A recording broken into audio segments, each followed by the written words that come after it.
Welcome to Watercolours with Caroline. This week we're going to do a painting by Winslow Homer. Now he was an American artist, very well known in America for his Civil War drawings and paintings, which he did over 6,000 of, actually on the front. He did all kinds of pencil drawings, engravings, oil paintings. I'll put a few at the end of this video. An amazing painter. His mother was a very good watercolor painter and she taught him about watercolor early in life. So his watercolors seem to be about 100 years ahead of their time in style, so free and beautiful. So today's a chance for you to sort of free up your watercolor painting and be more loose and try and do this lovely watercolor of the Hudson River by Winslow Homer. So get your drawing ready and your paint ready and let's paint together. So here we are. Here is his lovely version of this beautiful loose watercolor of the Hudson River. And I've got a couple of versions that I've done now. And we need to let go of some of that need to be very precise, because if you look at his background, it's very quick, very loose, wiggly brush strokes, and he would have been painting outdoors, just outdoors watching. He'd be painting fast. It's probably why it's a watercolor, because it was probably a sketch he was going to do an oil painting from back in his studio. I don't know if he did. He had people canoeing down the rapids in Canada.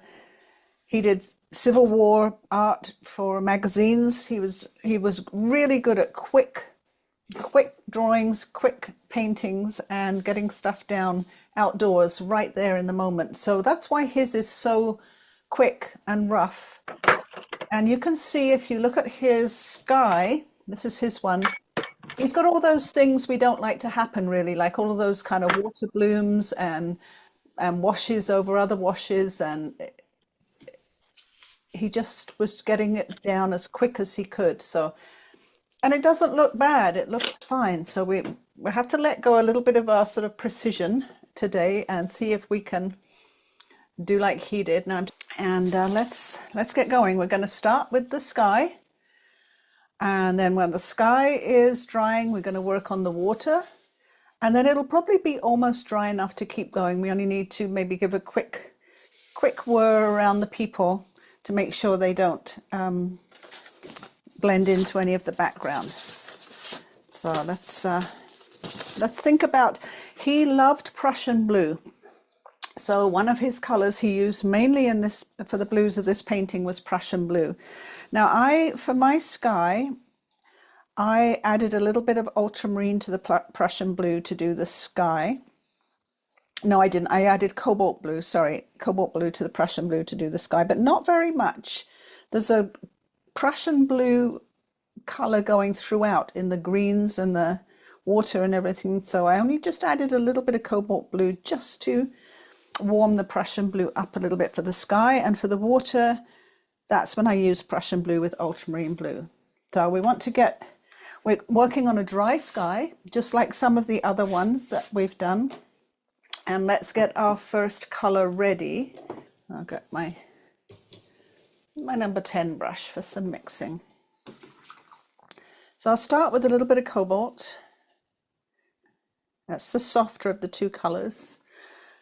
A little bit of water, and then some Prussian blue. Now the Prussian is a greeny blue, and everything has that kind of greeny blue look to it in this painting. So mostly Prussian, maybe a little bit more cobalt. I want enough that I can do the sky. Of course, we're not going to paint the clouds, and we're not going to wet it first. And I'm going to just test that color. Yeah, that looks good to me. Not too warm a blue, not too dark. Oh, and I splashed on my paper towel. Good thing it was there. And they're quite small spaces around the clouds. So I will start over on the left because I'm right-handed, and I'm actually going to going to protect my paper a little bit on the right hand side. And you need a big brush and lots of paint on your brush. As I come down to the tree area here, and use the point of my brush to just go down and pop the trees in. And then I'm grabbing paint all the time, coming up to that cloud, in, making a little bit of a cloud shape here. Don't forget the shapes of the clouds are really important. And you have to kind of not forget as you're painting that you're doing your clouds, that you know, don't get carried away and paint too much sky.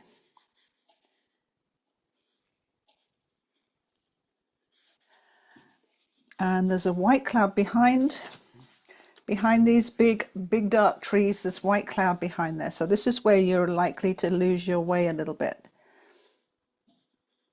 and not remember to paint around the white cloud.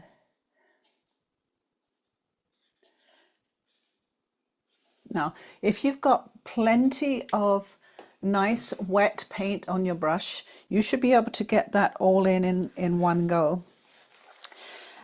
The blue that's closer to the horizon down here is a little bit lighter, so I'm going to add a little bit of water to my mix to lighten it up. And I'm going to go in under the clouds here and put the underneath of the cloud. And I have to look, I'm going to grab my bigger picture, because I have to look very, very carefully. I want to look at where these are. And you can see it's a bit more diluted here. I want to make sure I get these underneath sky parts in the right place. Very easy to get lost. So there's a white cloud behind the mountain, a little bit of blue here,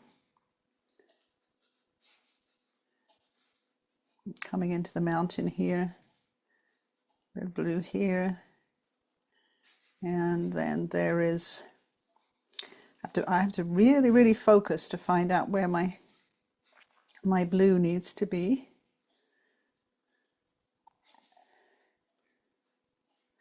It kind of comes up here, it doesn't have to be exact, we just need to sort of have some clouds in there.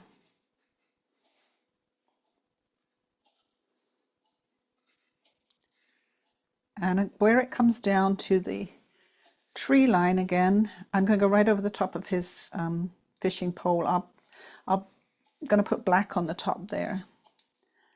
So I'm coming around this cloud here. That's got to be soft. The trees have got to be jagged. And come down to the tree line. I've just got that little bit in it. It was a little bit more diluted than the other one, so I'm going to go back into the stronger color for the sky over on the right hand side. Making sure that I get those cloud shapes in.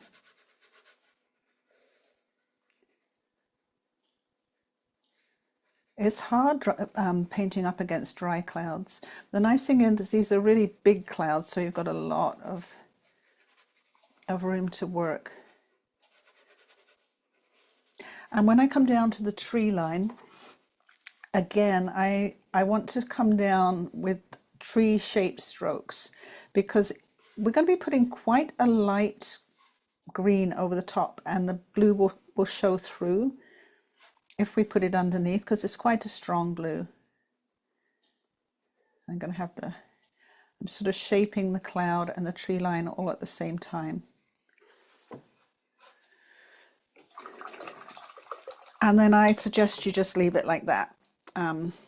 You could, if you were feeling brave, I'm going to put just a little bit of water here, and that's going to run up into the sky and make the water bloom like his has a water bloom there, which was maybe unintentional. He may have just dripped his water in his speed. I'm going to put a little bit of water bloom for kind of, he has some there, so I'm just doing it because I want it to look a little bit like his and have that kind of a a speedy look. Right, and then that's our sky.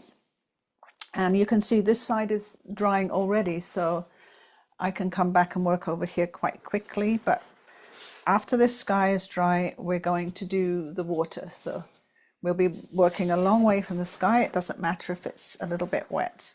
Later, when this is all dry, we're going to put a little tiny bit of grey on the clouds, really, really pale grey, but we won't do that until the end, until everything's kind of dry. Now, okay, I'll let you catch up with that little bit. Okay, I'm going to mix up the watercolor, just or the color for the water. And I'm going to use the same tray that I just used because there's very little difference between it, but we're going to go with some ultramarine and some Prussian for the water. And we're going to do a light layer first, so quite a lot of water and quite a bit of Prussian. The Prussian is a greeny blue, so you know, water tends to be a greeny blue, so it works well. You could do just Prussian. You wouldn't have to have the ultramarine if you didn't want to. He may have just used his plain Prussian blue. I'm assuming that if he was painting outdoors a lot, which he did, he would have taken a minimal palette of paints. He wouldn't have had a whole lot of paints to work with, so I've kind of kept it minimal too. I need a little bit stronger, a little bit more Prussian, tiny bit more ultramarine. So I didn't add much ultramarine because I don't want it too blue. And the first layer is going to be light, and then the second layer is going to go on for the darker blues. We're going to do all of the blue light first, and then come back when it's dry with the darker layer. Now we do need to look at the white water. There's obviously rapids here, and he's just left white paper. It's not critical to be in exactly the same place, but it does help if you leave some white paper for the rapids. And all these sort of dark marks, I think, are the rocks. Very, very quick, expressive marks.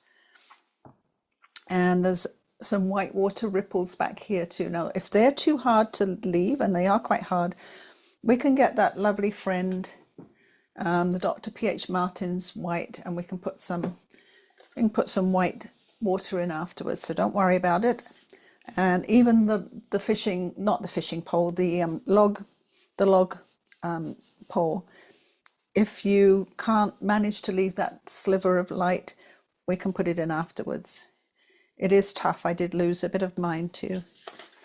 Okay, so I have my water color, and I'm going to use my number 8 brush, because I'm going to need a little bit of control.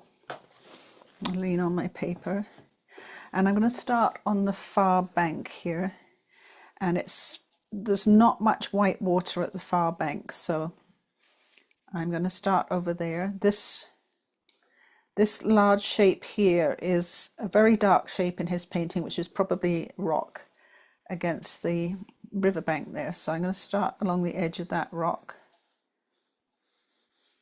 And one thing we have to be very careful of is not painting the smaller log that's in the picture. So I want to, and there's a little bit of white water behind that smaller log.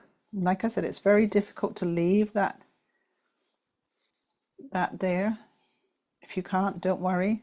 And then coming up to his leg. And some of the other lines I have in there are dark lines, so I can paint over those with dark later. That's okay. So go slowly, horizontally, because water always looks better if you have horizontal brush strokes. And occasionally leave your little bits of white. Don't lose that log. I nearly went over the log then. I forgot where it was.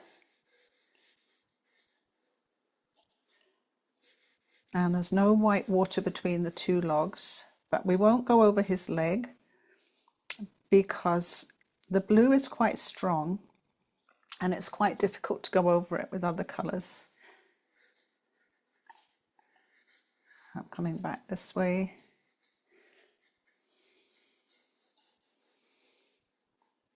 Anytime your brush skips naturally, just let it be your white water, even if it's not in the same place as his,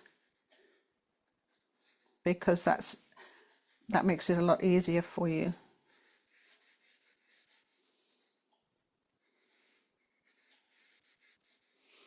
Now I'm looking at the back of the big log and it's mostly dark blue, which we'll put in later, and rocks, so I don't have to worry too much about skipping the white behind the log here.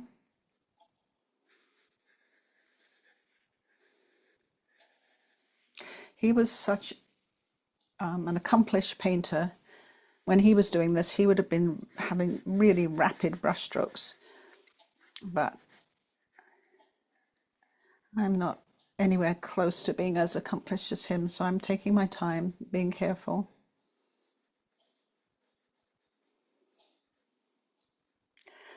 And there's a log coming down here too. When you've got a log, make sure you get your brush in a nice straight line along the top of the log so that it really stands out. And when we put a bit more dark around that log, it will stand out more too.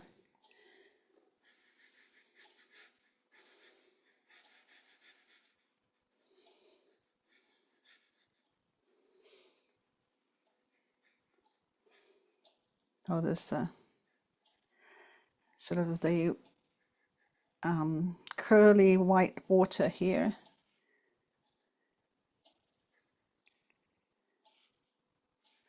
And there's some rocks, so I can definitely put the brown rocks over the top of the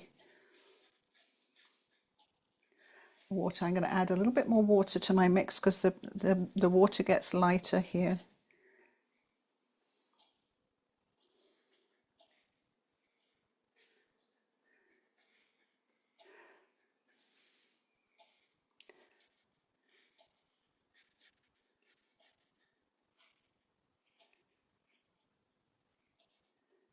I think I'm leaving white and I don't think I need to here. I think it's just brown rocks coming in here, so I can be a little bit more bold here.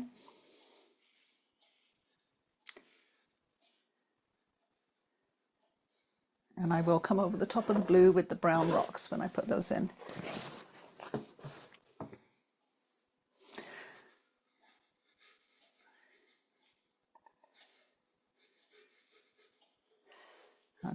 I don't want to stop in the middle of this, even though there's going to be brown here. I want to come across and get the blue in.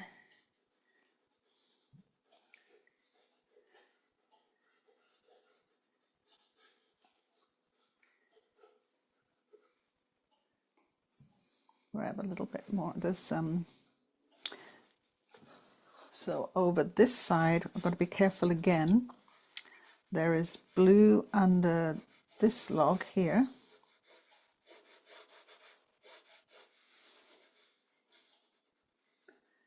And then it comes in, comes under the log, and then there's another log here, comes in again.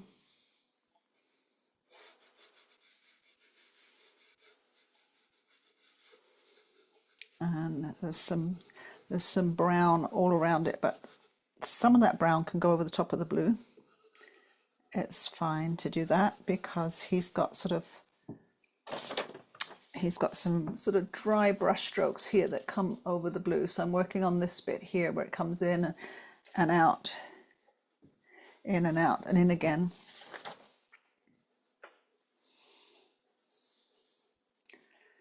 And there'll be quite a bit of brown on this.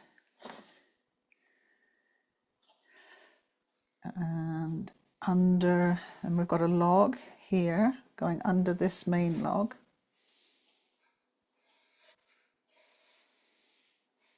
And so I want to be very, very careful around the logs.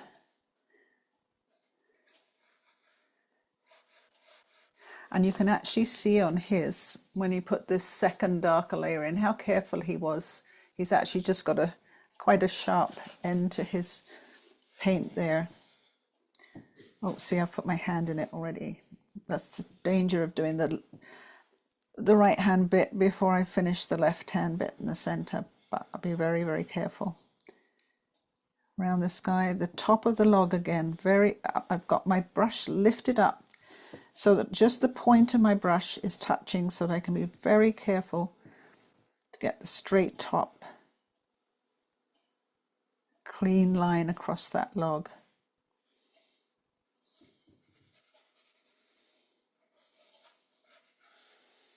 And behind that guy. And there's, I'm going to be careful again as I go behind his shirt and his hat, and coming up to the shoreline here, there's a big mass of logs on the shoreline, so we don't, oops, I've gone over the top of that log now. I don't have to be too worried about the shoreline here.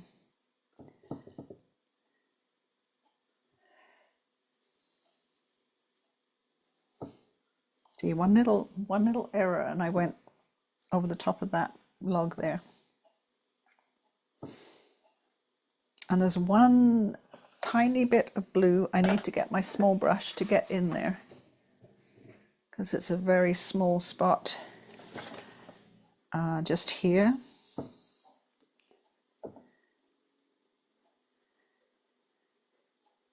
There's the log behind this guy.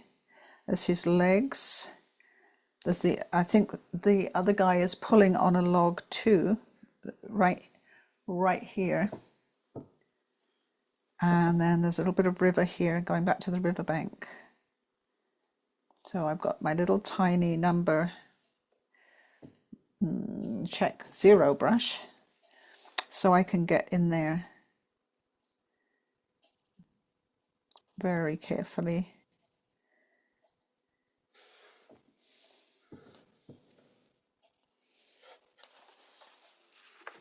Now, that looks very light, I know.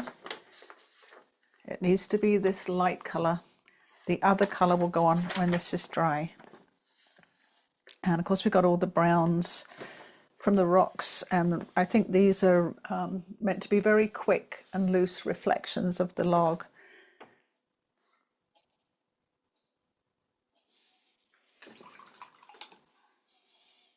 So I know that's going to need all of your attention to get that in. Oh, I've missed a little bit. Under this log here. A little bit of water. There's a log under this one. And a little bit of water between them. And there's some reflections in the water. I think either reflections or rocks. I'm not sure, but we're going to go right over them for now and back to this one here. And I'm presuming this is a log, but it could be a rock. It's difficult to say.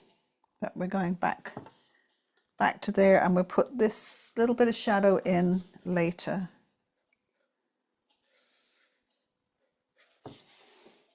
So I've got that bit in, and that's definitely under there. There's a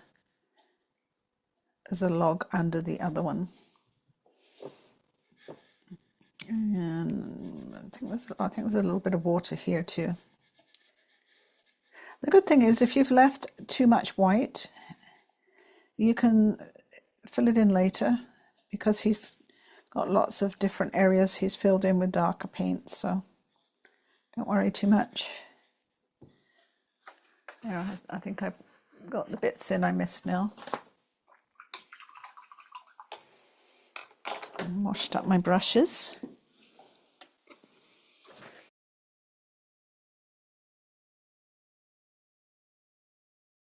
That was all it needed. I think the water has dried fairly quickly. a little bit of paper again to talk about the shirt, talk about the red shirt color on the guy that's here. And I'm pretty sure he's heaving on a log that is right here. It looks like he's leaning back and heaving on something, and that's sort of what that looks like. Now, Winslow Homer would have probably used light red for the guy's shirt, and that is a color that's very similar to burnt sienna. It's made with the same earth pigments as burnt sienna. I'm just looking for a smaller brush. So I'm going to show you what my light red looks like. It's a very opaque color, so I don't use it very often because it is one of those earth colors, and it's an iron oxide color. So it looks like this, kind of like a muddy red. Now, you probably don't have that color, and I don't use it very often. You can mix, I'll put burnt sienna beside it because they're both made with the same sort of pigment. So this is burnt sienna beside it. It's a little bit more orangey. And I'm going to mix a tiny bit of cadmium red with the burnt sienna. And that gives you a nice kind of, maybe a little bit more. And that gives you a nice kind of a light red shirt color. Now we need to go in 2 layers. The first layer of the shirt is going to be very watered down, so it's very, very light. And then when that's dry, this second layer, the shadows on his arms and just around the back of his shirt, they're going to be done with a darker layer. So if I'm watering down the burnt sienna with the red in it, and I need a little less water maybe. Just go back and put a little bit more burnt sienna and a little bit more red. Just got to get it just right. And there we go. Just added a little bit more pigment. So my first layer is going to be very light on the shirt, and the second layer is going to be more like this one here.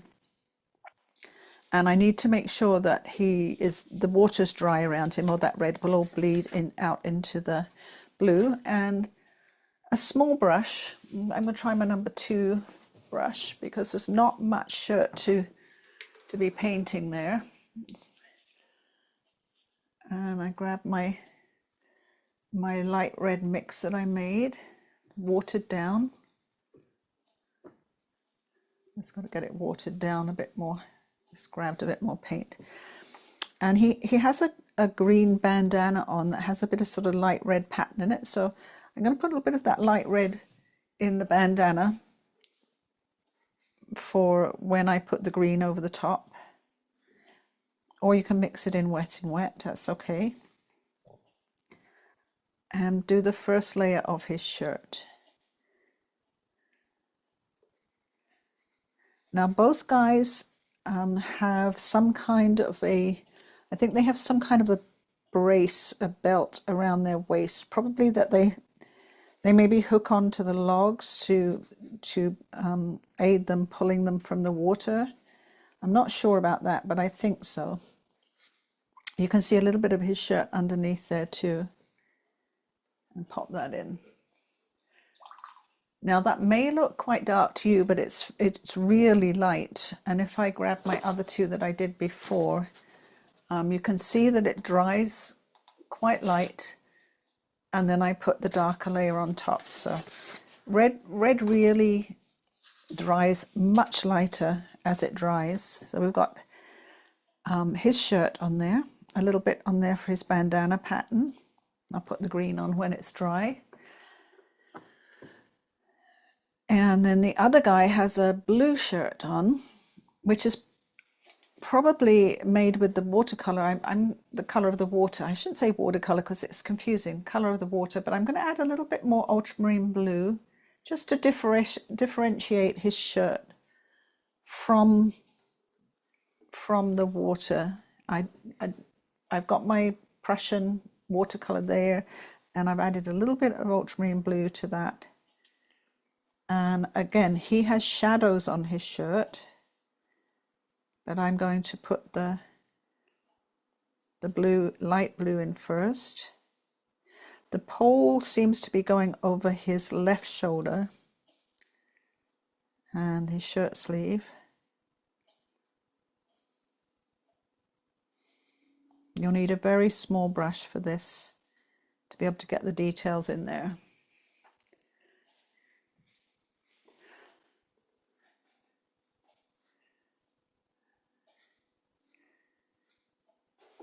And pop that in.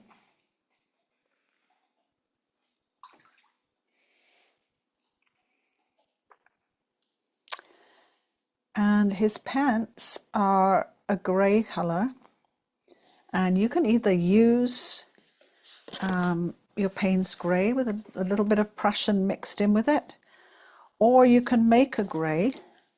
I mix Prussian blue with raw sienna and a little bit of red to make a grey, and to just keep using the Prussian blue as he would have done throughout his painting, because that's what he would have had with him.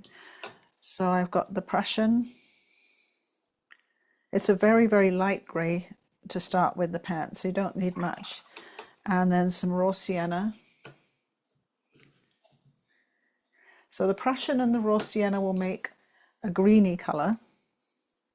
And then you need to go to the complement of green to grey it down. So I'm getting a little bit of, I've just got some cadmium red.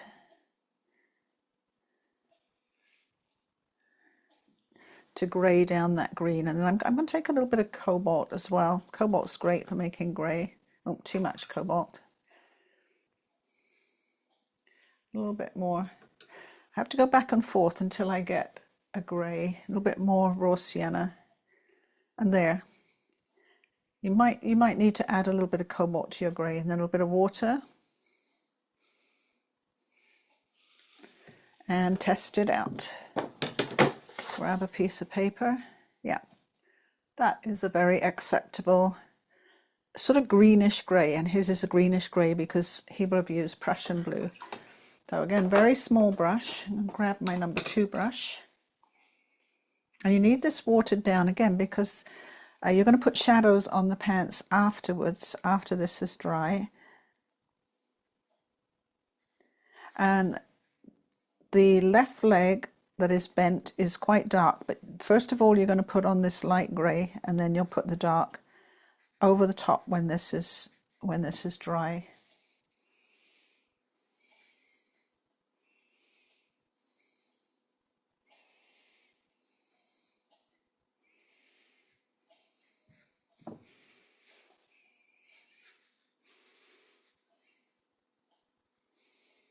It's quite possible he had blue jeans on. That it may be a sort of a grey blue colour.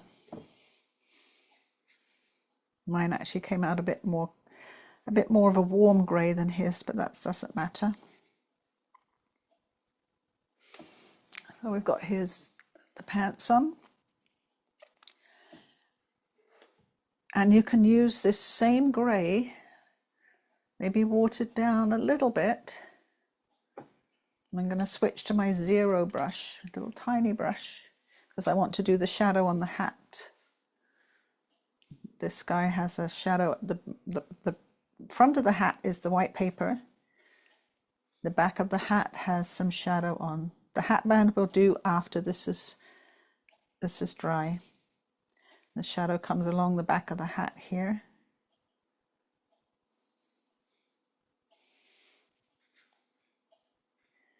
And we'll just outline the front of the hat just a little bit like that.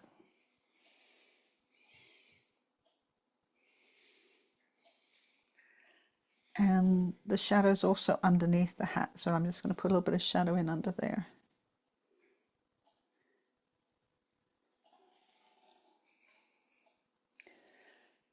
The other guy's hat has a slightly warmer shadow on, so I'm going to add a little bit more of the red to my grey, just a tiny bit of the red to the grey to warm it up a little bit, and put this guy's hat shadow on. It looks slightly more like a brown grey.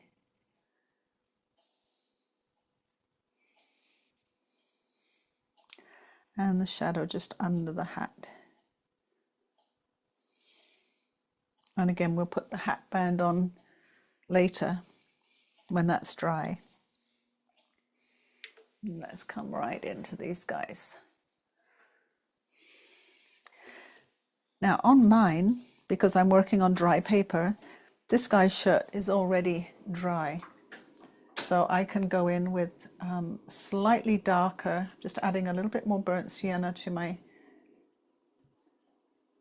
light red or dark red, whatever red you want to call it. And I'm going to put those shadows on his sleeves. I'm going to add a little bit of grey to that. It's a little bit bright. Shadow on his sleeve. This shoulder. And across the back here. And I'm going to use a wet brush to just soften the shoulder shadow in. And this one, I'm just softening them a little bit with a wet brush. And it looks way, way darker because you're seeing it really close up. But when you pull back, it doesn't look so weird or so red.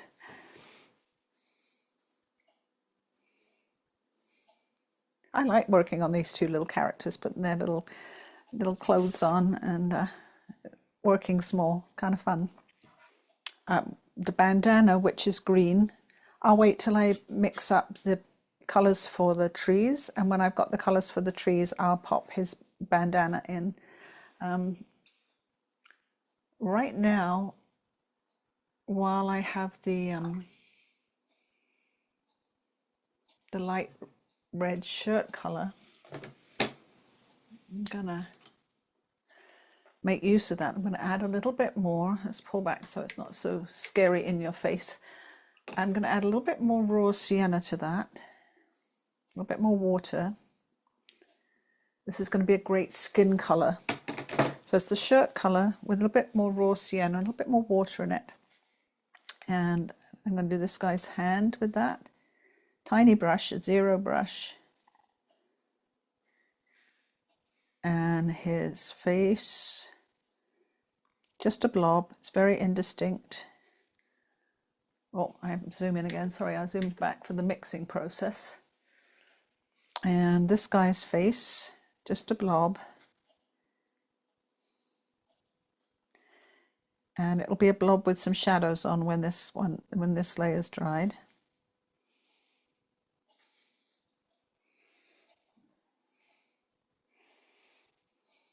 And then I'm going to mix up a darker grey for the shadows on the shirts and the pants. So I've got that grey that I had, which was the Prussian blue, the raw sienna, the red, a little touch of cobalt. I'm going to add a little bit of ultramarine blue to that and a little bit of burnt sienna, my favourite grey combo.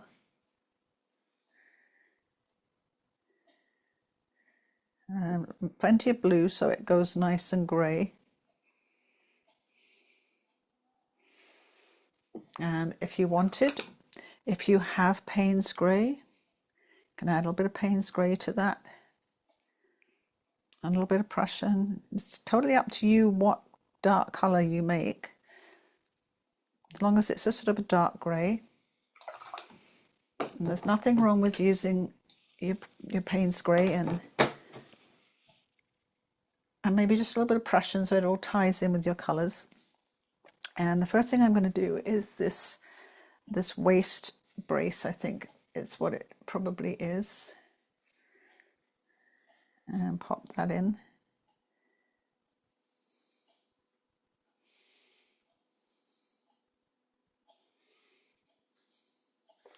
And there's also, oh, I'm looking at the wrong picture. I've got to look at the tiny one. We can also do some shadows on the shirt. That's why it's nice to have a bit of the blue in that grey. There's definitely some shadows down the back here. A bit of shadow here around he's got the lines around the sleeve. The front of the shirt's much darker. It's in shadow. And those creases on the sleeve. You don't need much detail, but it just makes it look more realistic and gives the viewer all those clues as to what they're looking at. And then you can also outline the pants, because he has the shadow as they crease at the back here.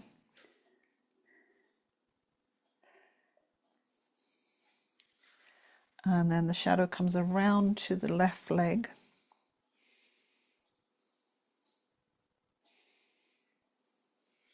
And most of the left leg is in shadow.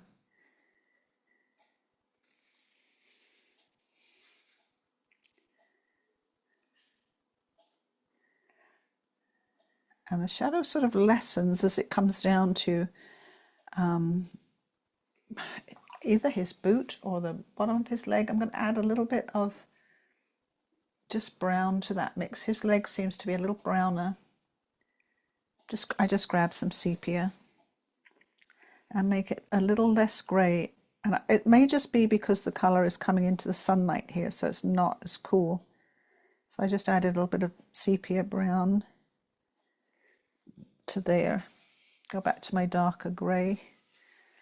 And then put the shadows on the other leg, on his right leg. Now I don't know if he's got like a sort of a knee protector on. That's what it looks like, or it might just be the shadows. I don't know. But that all helps to just define him a little bit. It's fairly sort of cartoonish shadowing, but he would have worked really quickly and just with a few lines. I'm going to grab that grey brown colour I grabbed for the leg, and I'm going to use that for the hat band. And it looks like he has a beard. I'm going to put a little bit of a browny grey colour. If you look closely at his picture, it's very indistinct as to what the facial features might be, just kind of blobs.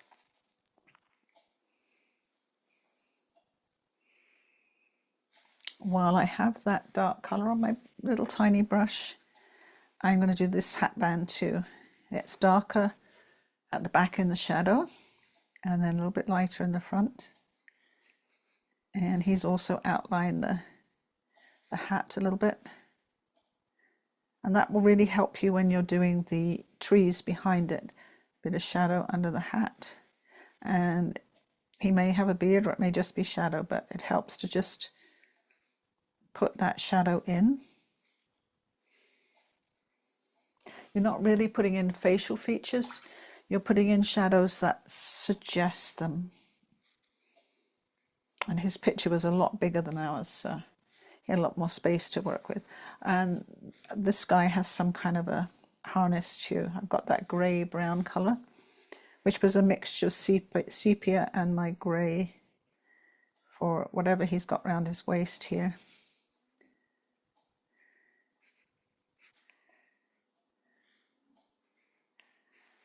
And I'm going to add a little bit more detail to the shirt with that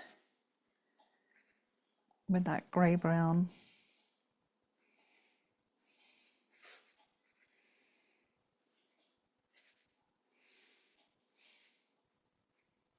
And you can see that now the red has dried and it's really faded down quite a bit.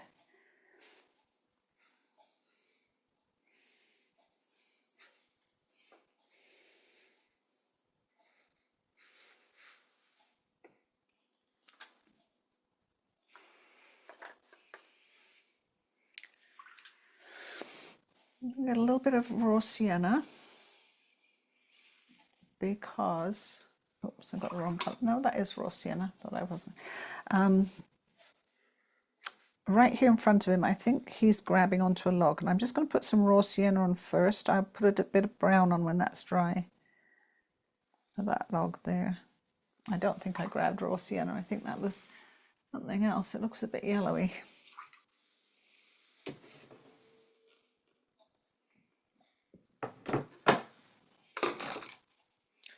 Possible that I just need to clean my paints up a bit. Oh, it looks interesting.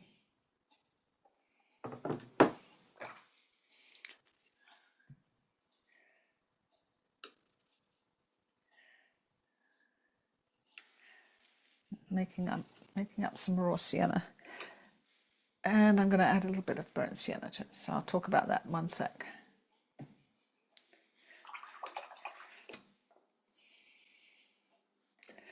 So once you've sort of got all that paint on those two guys there, it's going to make it much easier to paint around them with the other colours, with the greens and stuff for the background, because you'll be very aware of where they are, and it's a lot easier.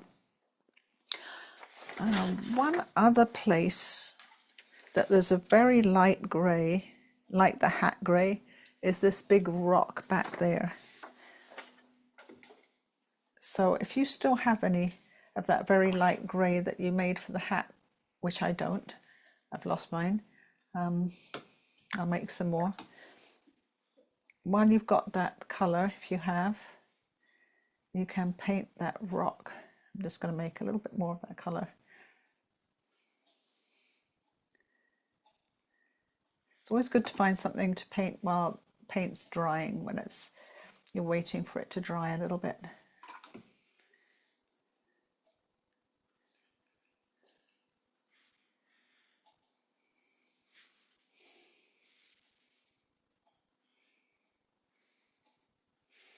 I made a little bit more of that light grey, which is also good for the cloud colour. And I'll put the first layer. It needs a little bit more raw sienna with it. It's still a bit too blue. Warm it up a little bit. So this rock over here.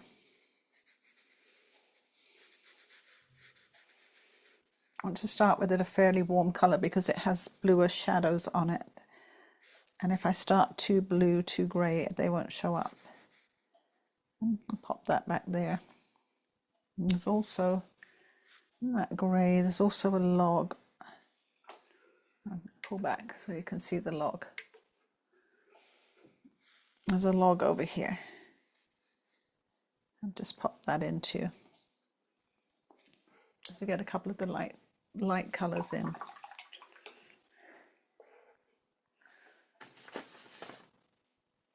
Our next move after these little details is going to be to get some of the light colours on the logs.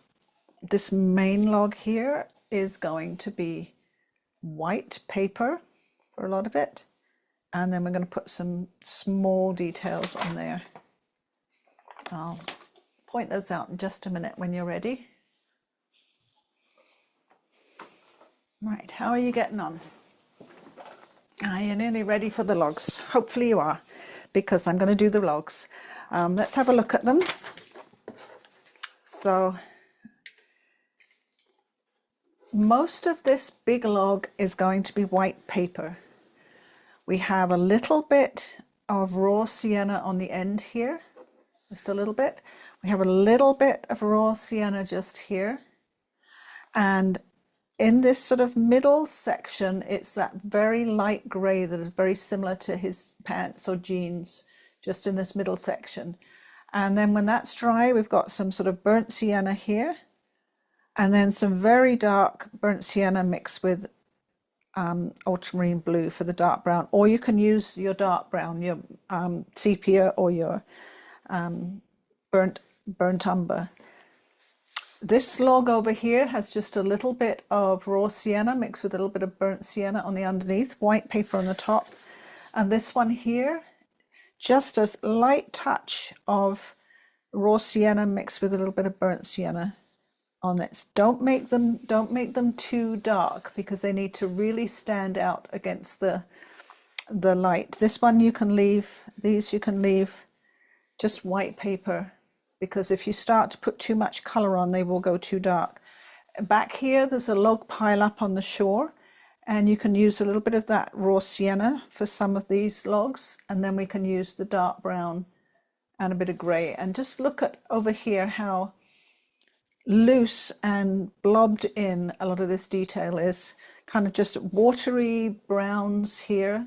He's blobbed in some very watery light green for these trees, and these are just stained water. So all of this background is really, really watery. And if you look, you can see that behind this green that he's put on sort of a beige color first. We won't worry about the beige color first. I don't think it's necessary, but he has added a bit of beige in the background here. I didn't bother. For me, that was just too much fuss. I did kind of the browny color up here. I did the light green first and just let it blend into the gray green here, and the dark greens are put on last. I didn't think the beige was necessary, but it is all very loose in the background. But we'll work on the logs. So I have mixed up here.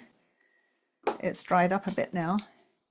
I've mixed up some raw sienna and some burnt sienna for a sort of a warm color. I'm also going to have some just raw sienna. Let's grab a bit over here. So I have just some raw sienna too for the, and I'll show you where I'm going to put just the plain raw sienna. Let's zoom in a little bit so we can see the logs. Now with my number 0 brush, I'm grabbing a little bit of that raw sienna, and I'm going to put these little tiny details on the log. He's got a few little splashes of that color. It's unclear whether he would have used yellow ochre or raw sienna, but it's that sort of color.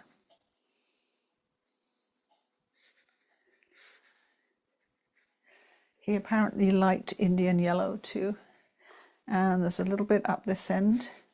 I'm going to leave the top of the log nice and white, just white paper.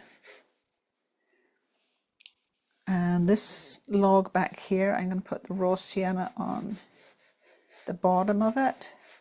And I'm going to grab a little bit of burnt sienna, just a little tiny bit. Just add that just into the bottom there. And then I've mixed the raw sienna with the burnt sienna. This log here is just a little bit warmer brown color. And remember, we're going to put the darker blue up against that one too. Pop that one in back there.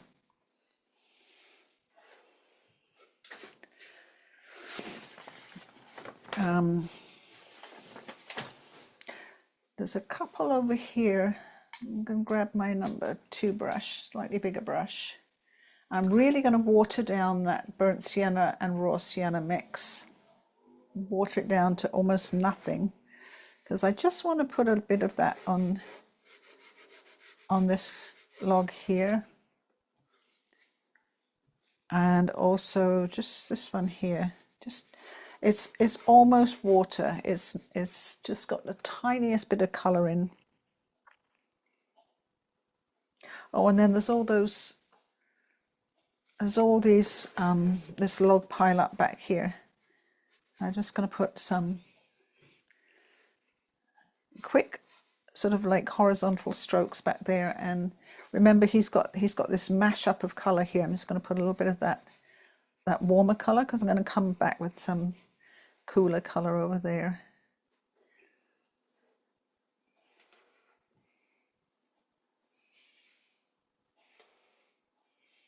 So that's our first layer on those.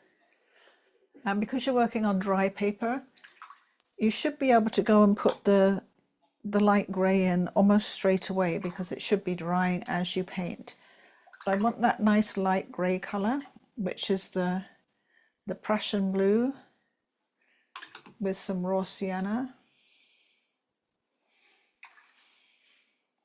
and a little bit of, I'm going to take a little bit of, I'm going to do what I know he would have been doing on the fly outdoors. I've got that darker grey, so I want to lighten it up again. I've added water. I've added the Prussian Blue and the raw sienna, get that greeny grey. And then I've gone right over to the colour I made for the shirt, the burnt sienna with the red colour. And I've just grabbed some of that colour and I've mixed it in. Because that's what you do when you're painting outside. You don't keep getting loads of paint. You grab some from here, you grab something that you've just used. And I want to just add a little bit more Prussian Blue to that. Still a little bit warm. There, that's a good colour. I'm going to add some water to it. Use what you've got. Grab what you have on your palette. Oh, let's go back in again. Oh, let's look at the log. Grab that grey I just mixed up on my number 2 brush, and I'm going to put in these medium tone greys in the middle of the log here.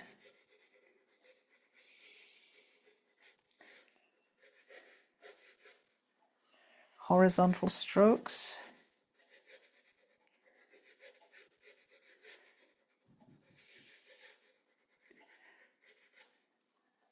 I'm going to grab a little bit of sky blue because he's got a little bit of a blue shadow going along there. I'm going to pop that in with a little bit of water. And grey going along here. I need a bit more water with my grey. It's very bitty. Again, he's got a little bit of a blue shadow over here too. I'll grab some of that sky blue. And then the end of the log is kind of grey just here. And of course it's brown underneath. Oh, I've got those grey areas in there. Another thing that's grey is the top of this log underneath. I'm actually going to paint the whole thing grey and put the brown on when that's dry.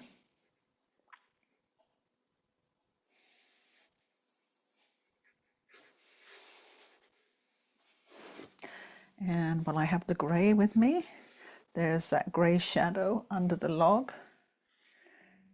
And put that in. Grab a little bit more blue for the shadow.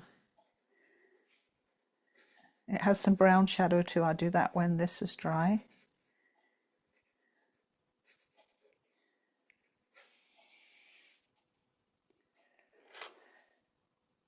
And then I'm looking around to see if I need grey anywhere else. And I can see, move it over a little bit. Sorry, I've got my picture in the way. I'll show you where I can see a bit of grey. I can see some up here. There's probably a load of logs and stuff on the shore here. And there's also some rocks along here. Now they're not white, they're a blue-grey colour.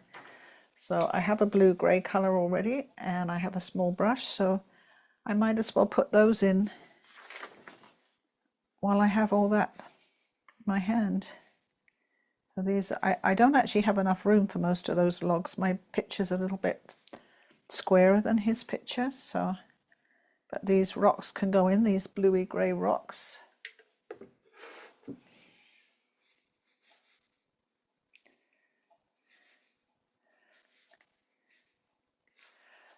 And on this big rock, there's some bluey grey shadows. There's some darker grey shadows too, but I'll put the medium bluey grey shadows in first. And wet brush to just soften those in.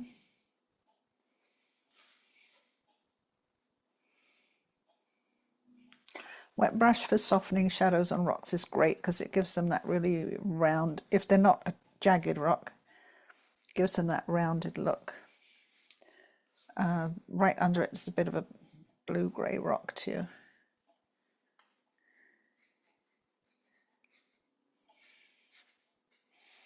And the shoreline. And don't forget, like he just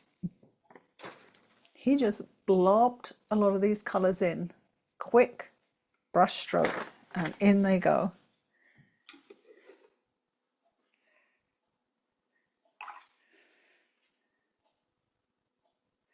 I just added a little bit of blue to the top of that rock from the sky blue color.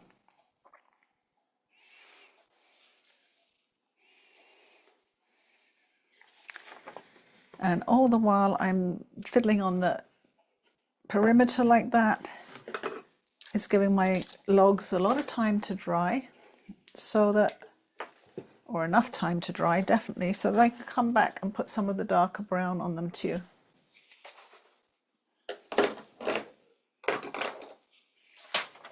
So what I want next is, I want the burnt sienna here, and then I'm going to mix burnt sienna with ultramarine blue, and I'm going to put the dark brown in as well. And probably put a little bit of burnt sienna at the end here and then go over it with the dark brown. And same dark brown under this log, and a little bit of dark brown under this log, and a little bit of dark brown on the, I think, one this guy's holding up here, and oh, and this one too. We got quite a bit. There's a lot of dark brown in the foreground, but we'll wait on that because it can get confusing. So I need a couple of colors. I need some burnt sienna. Let's put it here where I've got my burnt sienna and raw sienna. And then I need some burnt sienna mixed with ultramarine blue, or you can use a dark brown from your palette. If you have a dark brown, that's fine. I'm just going to mix it with my ultramarine blue to get a nice dark brown.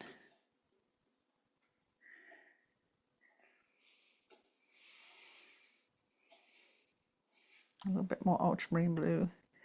And you can always mix a little bit of Prussian in with it too if you want to keep everything harmonized in the painting.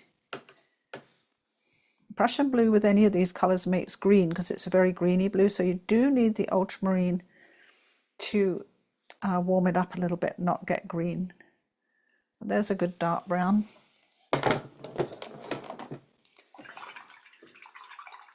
I'm going to work on this big log first. It's the focal point of everything, so I want to get that one in first.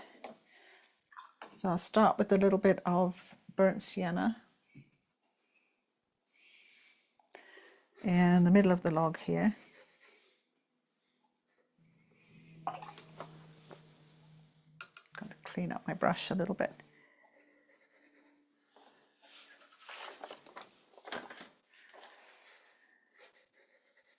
Again, horizontal strokes for the make the log look long and log-like. I'm going to put a little bit of burnt sienna on the end here. It's going to mix wet in wet with the darker colour.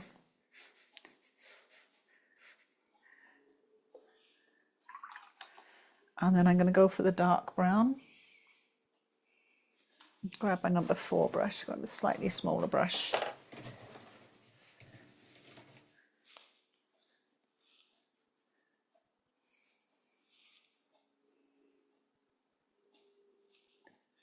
So we've got the dark brown now. And let's get the dark brown details under this log. Again, horizontal brush strokes. There's sort of a knot in the log here. There's a little sort of knot there. A little bit of one here. Those little tiny details, like a bit of a knot in the log, and you know, those flaws in the log are all helpful to making it look like what it is. I'm going to grab a little bit of the burnt sienna on my brush as I get closer to here. Going around that other log that's sticking out.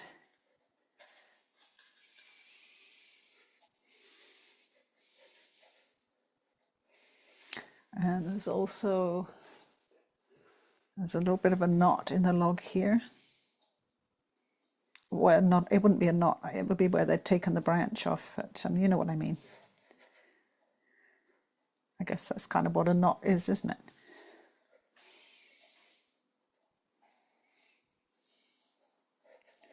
And get that bottom nice and straight. Use the point, lift your brush up, lift the point of your brush to get a nice straight line. Rest the rest of your hand on your paper so you have some support to make those lines. And a little bit of a knot here. A little bit of outlining of the end of the log there. There's a little bit of outlining here.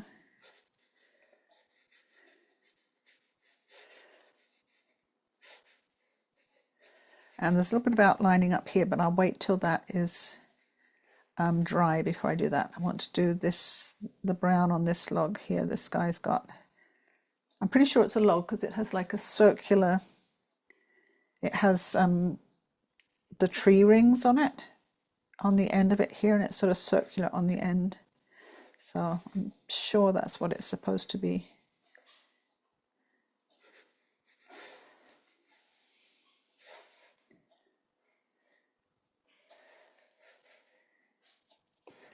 And there's the brown on the underside of this one. Doesn't matter if it touches.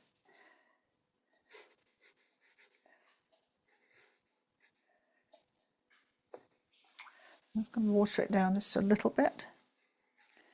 Slightly less dark here.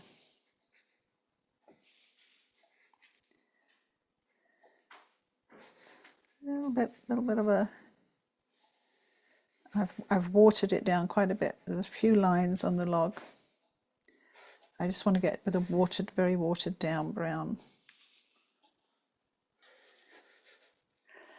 And the grey is really dried lightly, so I'm going to get a little bit more grey on my zero brush. And I'm going to put a few more grey lines in here.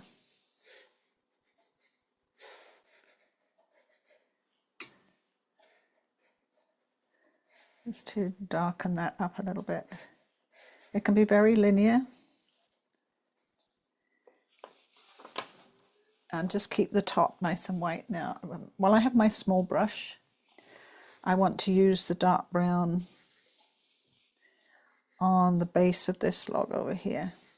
Tip of your brush, pull it up to the point.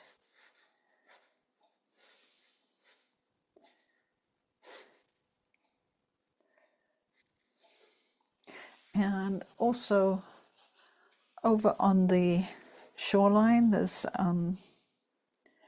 he's painted some of these logs with brown. Most of them are painted with the raw sienna, but I've watered down my brown now. I've watered it down so it's much lighter to put some of the shadows on those logs. The one right over here is quite dark, but completely undefined. It's just a blob of brown there. And grab my bigger brush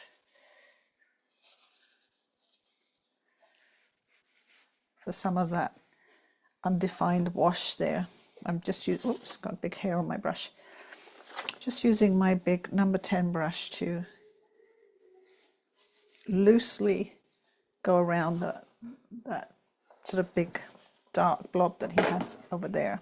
And it's very dark, so I'm going to add a little bit of the blue to it. His has got blue added.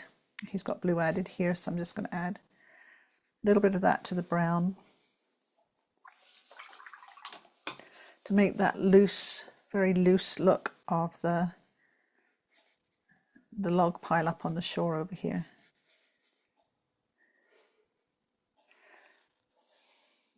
The grey coming along here.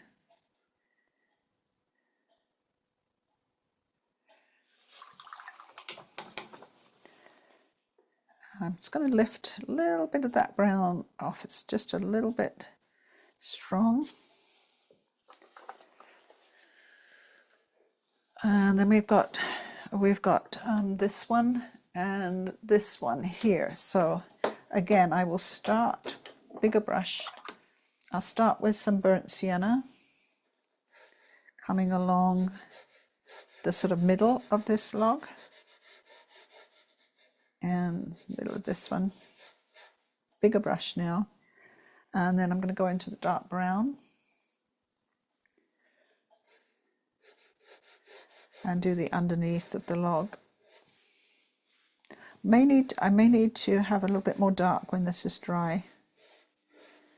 There's also a shadow. I'll put that on in a moment.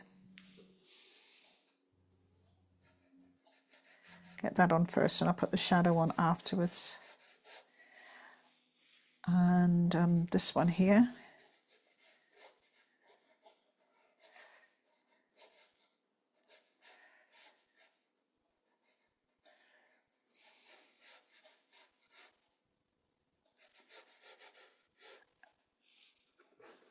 And this one here just dissolves into a watery brown mix. I'm going to water down my brown mix a little bit. It comes under, I think there's a big log sticking up. There's some white at this end, which is kind of nice, really nice contrast. So I'll leave that white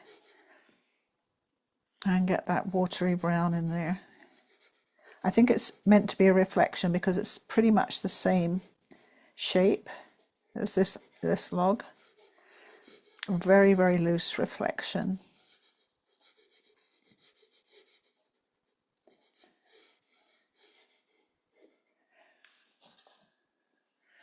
Take a little bit of burnt sienna and I'm just going to drop that burnt sienna into that loose wash. And I have to mix up a bit more paint now. I just mixed up a bit of burnt sienna and a bit of ultramarine blue, and I want to do this very quick shadow, and then grab some of the darker one, and there's kind of like a rock blob here. If you do them quickly, you're going to get this lovely loose look that he has, and don't fuss with them too much. There are more over here, but I'll wait on those. And I'm going to put in that little bit of brown shadow under here and here.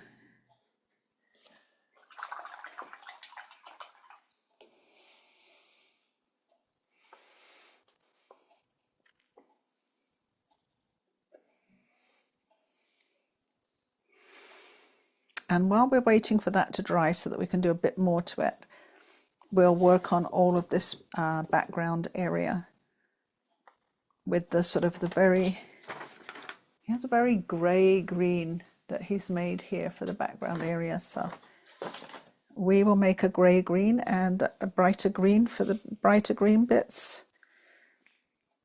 And we'll just let this brown dry up a bit so that we can come and put a little bit more detail on that and do some of these other rocks and logs in just a moment. I like the burnt sienna with the ultramarine blue mix because it's such a warm brown, and of course the two colors granulate, so they will separate on your paper, making all these beautiful variations of the brown and the blue on the paper. And I really love that, compared to just having a straightforward dark brown, which can be a little bit flat and a little bit boring sometimes. I'm going to pull back a little bit.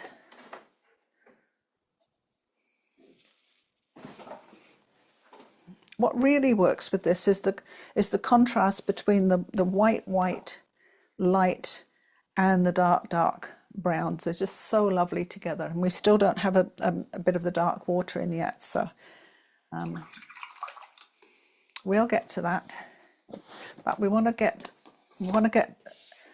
the mountain. We need to put the right-hand mountain in first, although that's counterintuitive, but that's because we need to get these dark trees in. I mean, we could put this light mountain in first, but it's helpful to work on all of this area kind of like wet in wet and quickly. It just works better. Oh, I've got a big blob of red on there. So messy. That's probably on there forever now. It's all right. Yeah, so this area is all kind of worked wet in wet all in one go. And this has worked one area and then dry and then the second layer, so it's easier to work on the right hand hill, and then while that's drying we can work on the darker water, and then we can work on the left hand one and then put the final touches in on the right hand one. So we've got to mix a couple of greens. We've got to mix this grey green that he has for most of this background mountain and this bright green for some of these areas. So I have used Prussian Blue, raw sienna, and Cobalt Blue. Same kind of mixes I've used for everything, but you just vary how much Prussian Blue and raw sienna you put in it to make it a bit more green. So I'm going to leave the grey there because that's going to be useful for the clouds. I'll mix another one up. I'll start with the raw sienna. This says raw sienna, but yeah, it is raw sienna. I think this light I have on just makes it look very yellow. I have a light to try and compensate. And yeah, because I'm sure this is, I can't even remember what that one is. Raw sienna light, I think. And then I want some Prussian Blue to make that greeny colour. And you see, if you just mix raw sienna and Prussian Blue, you get quite a nice green, a grey green. I'm going to add just a little bit of cobalt to grey it down a little bit more. A little bit more cobalt maybe.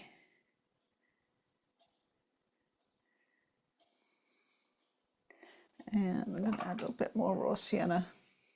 I want plenty because it's quite a big mountain. A little bit more Prussian.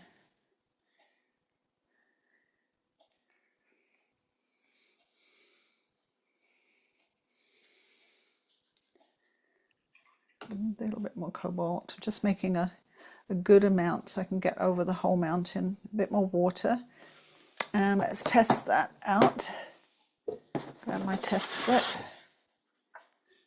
Yeah, that's a nice sagey light green colour. And we also want the bright green, so that's Prussian Blue with yellow to make the brighter green. A bit more. He apparently used Indian yellow, so let's try that out. I'm going to put some Indian yellow here. If you don't have Indian yellow, use one of, your bright yellow. Azo Yellow or transparent yellow or cadmium yellow. Then I'm going to add a bit of Prussian Blue to that to make that light green that he's using. A bit more Indian yellow. And it has to be very light because his is really light. So that's not much Prussian in there, it's mostly yellow. Just turn it around so I can get to it. And the first thing I want to do is put on the bright yellow because we're going to let it work wet in wet. So I'm going to use my number 6 brush for that. Oops, which is filthy. It's got brown paint in, so now I've got a bit of a brownish yellow. Way to go. He has a bit of a little bush here in his painting. And some along the shore here. And then he has these 2 very watery, indistinct trees here. I'm going to put them on really, really wiggly. And you see, I push my brush down and just wiggle it. And there's a little bit coming along here too.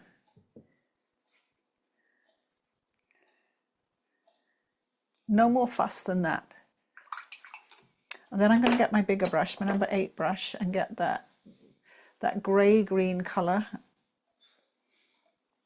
And that colour is going to come all the way from over here, and it's going to go behind that tree. So we're going to do a little bit of going in and out over the rock. And I'm going to go very carefully around the shirt and the pole behind here. And remember that there's some cloud here too, so that little white blob there is a cloud. I'm not going to be painting that with green. Round his hat carefully.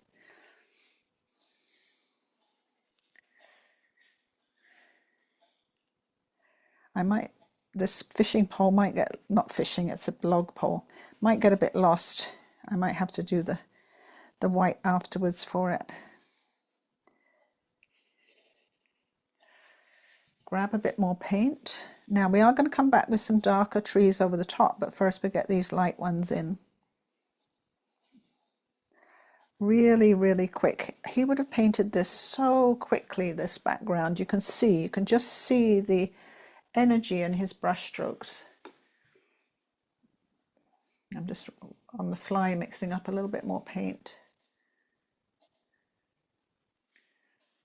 Grabbing my brush full. And he has a sort of a brown colour at the top. We're going to put that on wet in wet, but we want to get over here first. There are more trees along the shore, but we can put those in when this is dry. What you really need to be careful of is getting around this guy's hat. So I'm going to grab a smaller brush, number 4, and just get around this guy's hat carefully.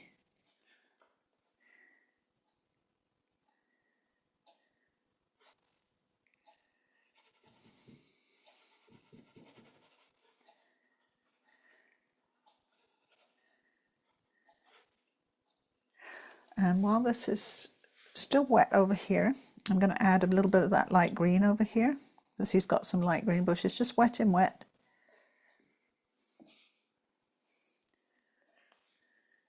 Grab my bigger brush again and finish up the mountain here.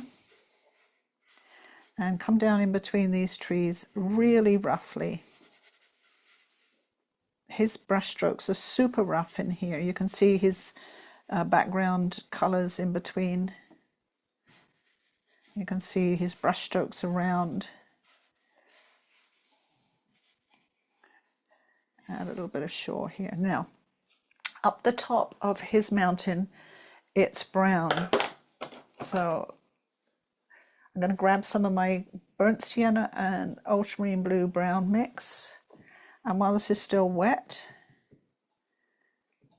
I'm going to drop that in up here. It's just up here. I think it's maybe an area he's suggesting is being logged, maybe a bit bald. Who knows?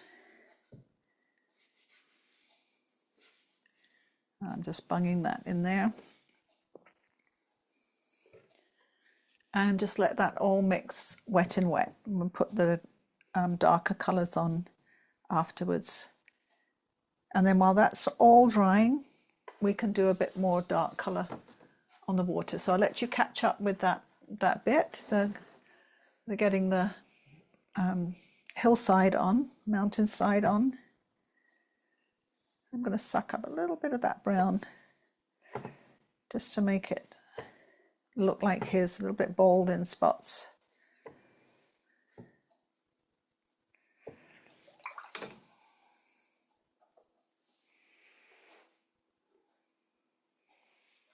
So when you've got your tree color on the background, you can start darkening up your water where you see the darker blue, mostly here against this light log, a little bit here, a few little waves in the front here and sort of back here.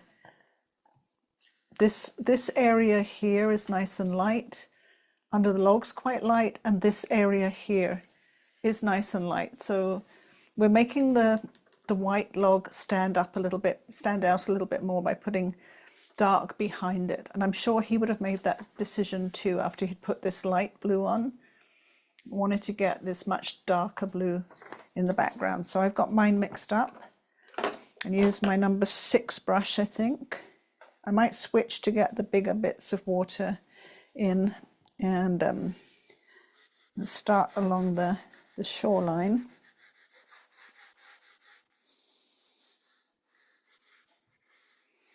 Not forgetting to leave my white water.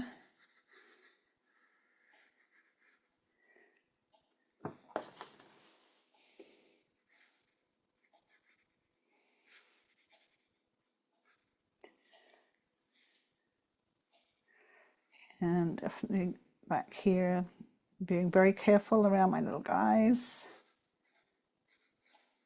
And back here.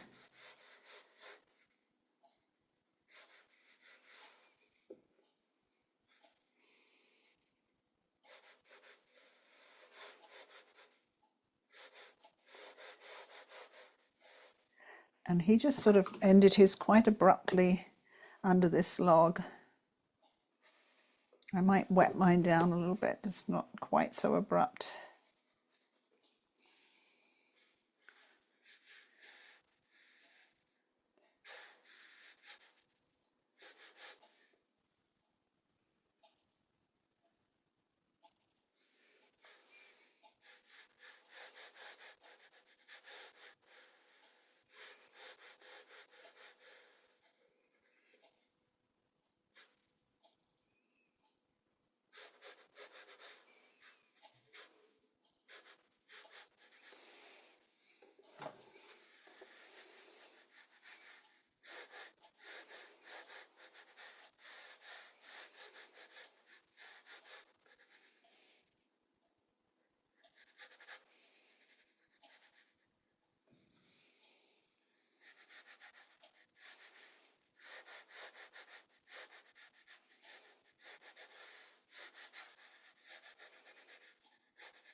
Shadow under here.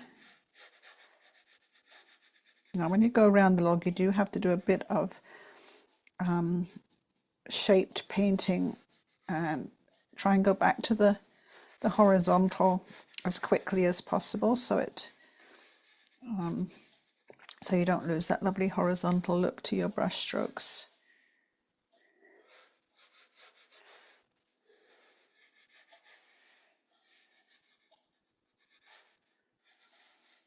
And of course I am going to put in the darks as well, which will help. And he has a little bit of very greeny blue too in the foreground.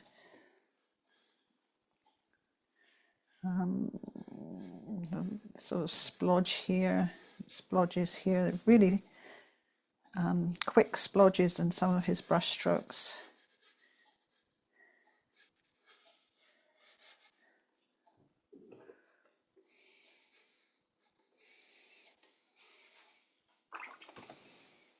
And then all these other ones are pretty light. I might add, I've just watered down a little bit of that blue. I'm just going to add a little bit of shadow under here.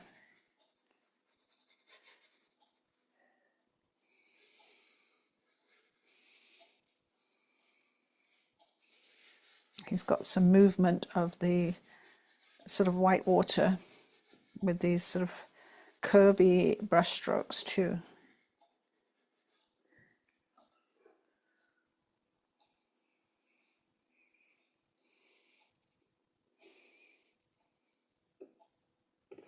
Trying to think what we I need to get this log in here now that these ones are dry. I'm pretty sure this is a log, but it's odd that it's kind of, it's painted like a rock and it's kind of rock color. So I'm assuming it's a log, but it could be a rock, but that doesn't seem logical. But we'll do it the color he's done it, which is sort of that pinky gray color, which I think I still have a bit of here on my palette. I'll put that on. I'm going to put the light, got to add a little bit more red to it. I'm going to put the light pinky grey on first, and then the blue shadows when that's dry.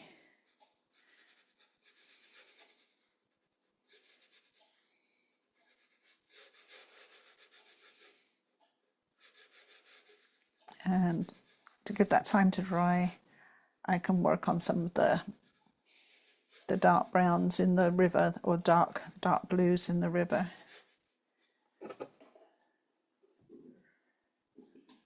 I'm going to grab just the tiniest bit of raw sienna on my brush.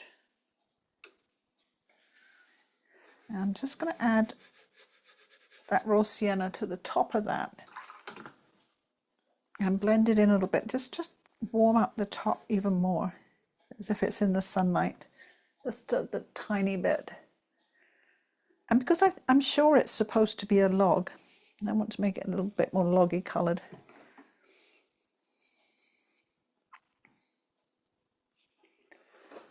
And I notice, the more you look, the more you notice. I'm going to add a little bit of ultramarine blue to my river colour. And I do notice that along here, oh, it's a little bit wet to do that, a bit too wet. He has some horizontal streaks in the river along here. So my blue was maybe a little bit too wet to put those in, but I put them in anyway.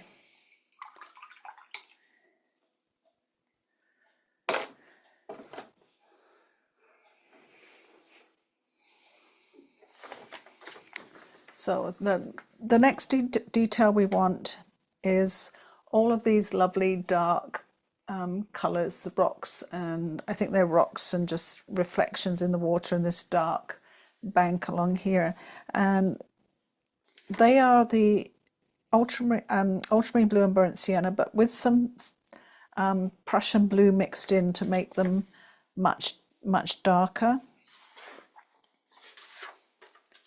So I'm going to make that colour for the really darker rocks. Oh, I've got here and there. So I'll start with the burnt sienna.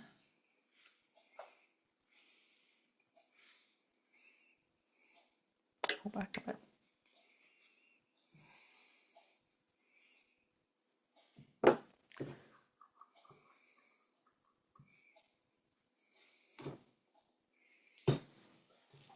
And I'm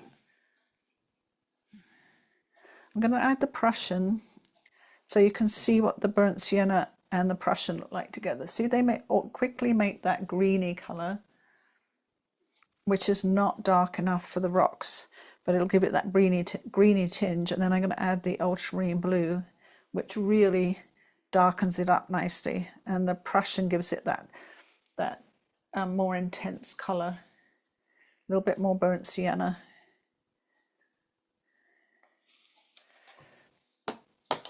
And not too much water, because I want to keep it nice and dark. I'm going to grab that colour on my number 6 brush, and first of all I want to do the shoreline back here, which is really dark.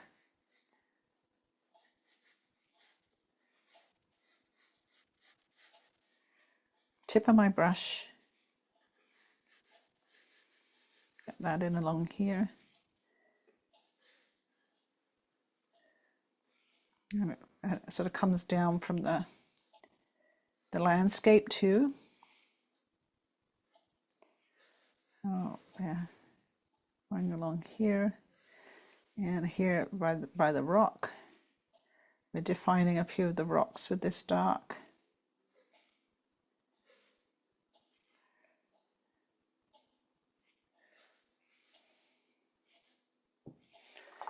I'm going to get a wet brush and just use my wet brush to get that in lightly around the rocks here.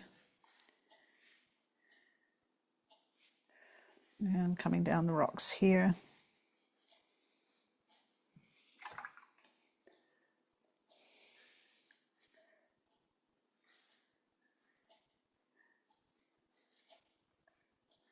He does a bit of drawing with his brush from time to time around those rocks to define them. And I want to add a little bit more Prussian blue to my colour. It still feels a little bit too brown.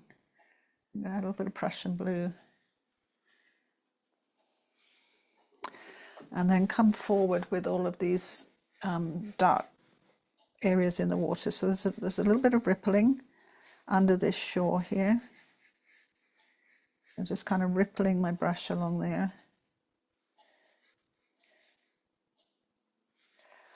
And then there's a bit of a space. And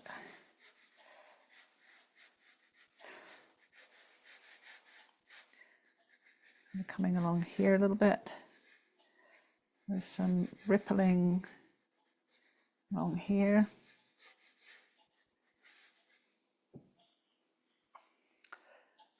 And then there's quite a large area of dark.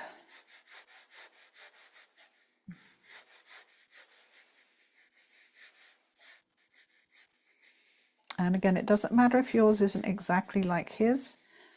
It's more critical that you are sort of a little bit free with your brush strokes rather than trying to be exactly like his. That will look more authentic if you keep your brush strokes a little bit free and full of life. And nobody's going to know if it's going to be exactly like his. That doesn't matter.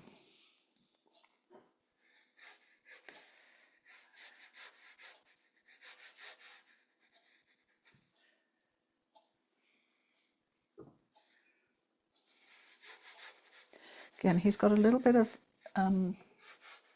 movement in this water because I'm pretty sure it's like a small rapids here. So the lines are kind of coming out and then down a little bit. There's a rock. I think there's a big rock here, another rock here. There's some dark coming up that log, maybe a shadow.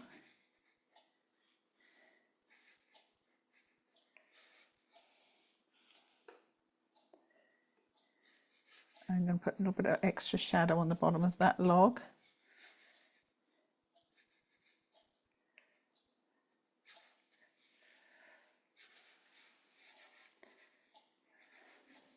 And kind of shapes coming down, quick shapes coming down this way.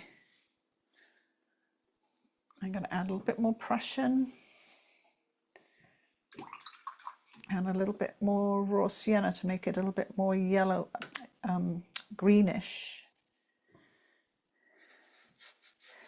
So I added a little bit more Prussian blue, a little bit of raw sienna to my mix, and it's making these closer wave patterns a little bit more green. And again, I'm looking at where his go, but trying to keep mine nice and free. He has sort of a wiggle here. I've gone a bit overboard. I've maybe done a bit too many, so I've got to be careful to stop and not do any more than that. I can use the green for my background colours, so that'll be great. And then under here is brown again, like that's the burnt sienna with the ultramarine blue.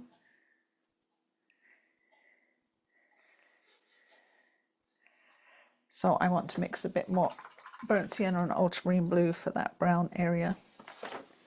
Before I do that, I'm going to mix some ultramarine with a bit of Payne's grey. I want to put that, I want to get this shadow on this rock here. Not rock. I'm pretty sure it's a log actually. Some shadow on it here. So I mixed a bit of ultramarine, burnt sienna and Payne's grey to get this a little bit darker here and a little bit different to the browns because it's slightly different colour.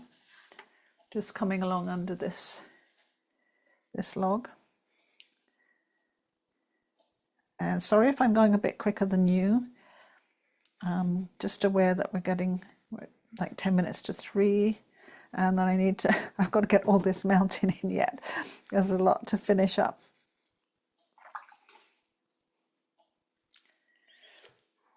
A little bit of shadow on this end. There's also, I'm going to take a little bit of brown shadow. There's brown shadow on this log here. From shadow from the top log. Just curved around this log. A bit more shadow along the bottom of the log. And then some bigger brush, Ultramarine Blue and Burnt Sienna for these more browny shadows under here. Big brush, I want to be quite quick with them so I don't fuss.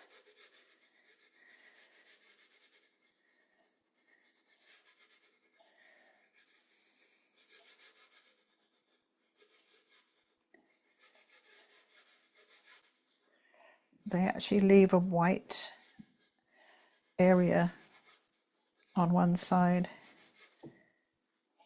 There's some grey in the, brown in the foreground here.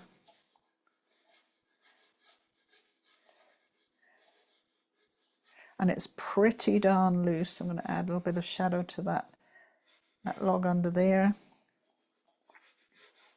But this one here, a little bit more shadow here.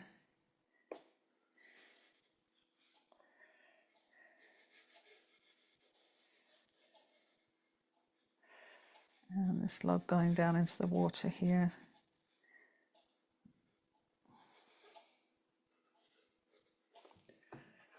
So not too much fussing with it because his is pretty quickly put in there, not too fussed.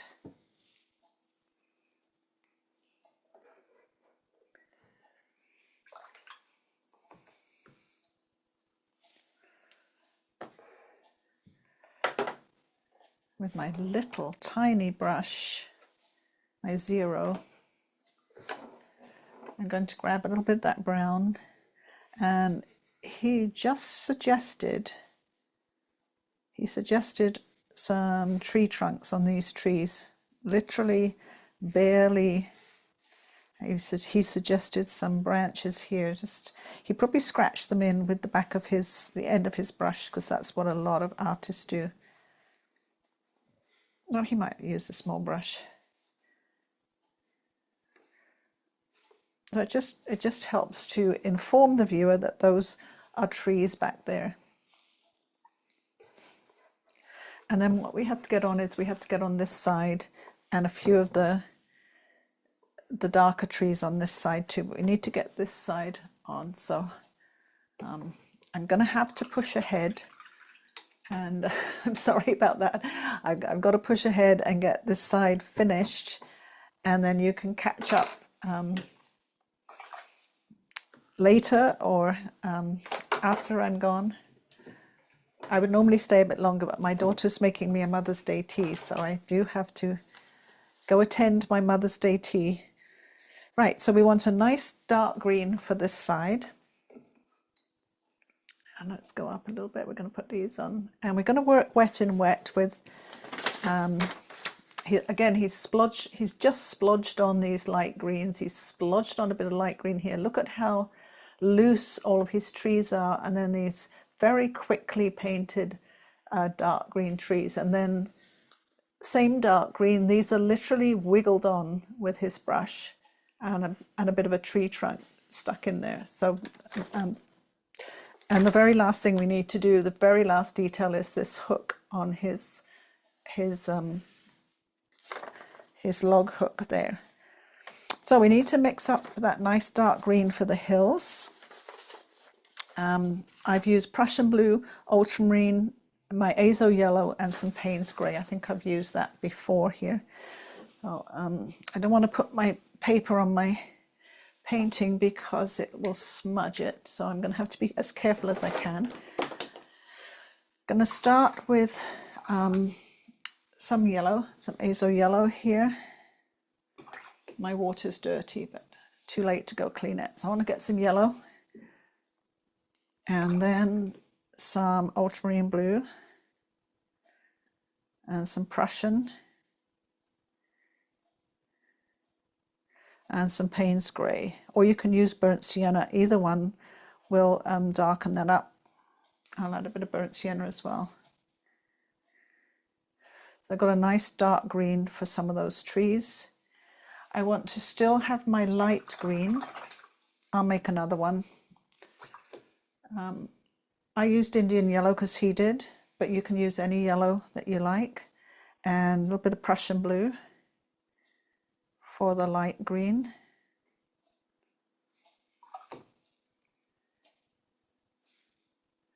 Quite yellow.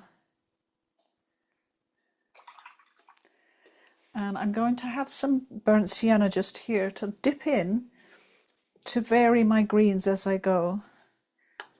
It's kind of important to have colours to dip into. I'm going to also do some ultramarine blue with some Indian yellow. Bit of Prussian. I want colours to dip into because we're going to do a lot of wet in wet greens on this side. So if I don't have a variety of colours to do that with, it makes it difficult. So I've got a really dark green, got a really light green, I've got some burnt sienna to grab from time to time, and a mid green here.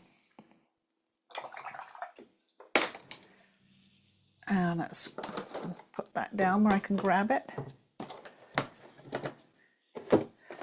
My number 8 brush, and I'll zoom in a bit so you can see what I'm doing.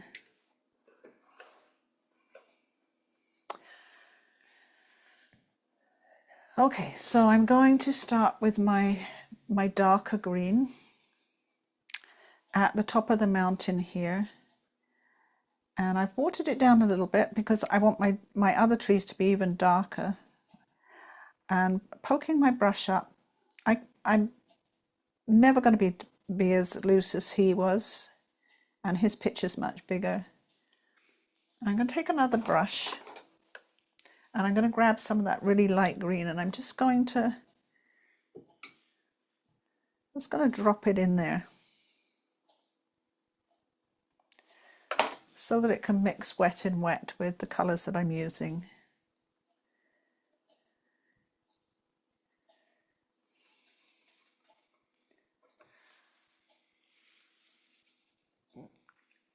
I'm going to grab a little bit of the burnt sienna. As I come down here, I don't wash my brush and don't wash it in between. And then back to that dark green.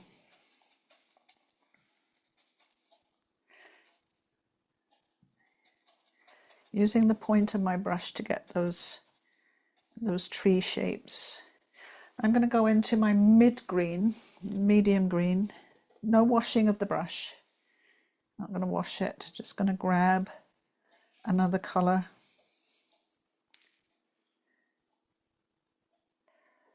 And back into my darker green.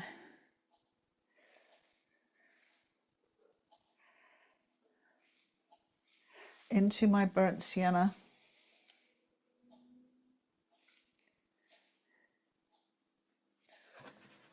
I know it looks a mess on the camera. It won't when it's dried, I promise. And I'm going to grab a different brush. I'm going number 4, the light green. I'm going to grab the light green. And the light green is going to go in down here, close to the rocks.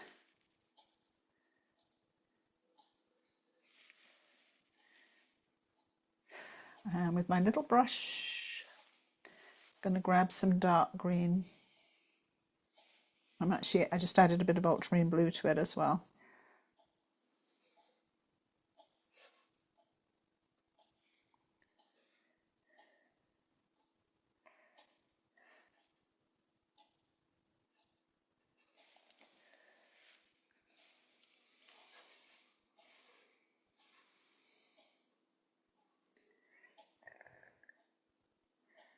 Behind the rock and up. Add a bit more burnt sienna in here. I'm just going to drop that burnt sienna going in up here. And a bit more dark green. Just behind the light green here.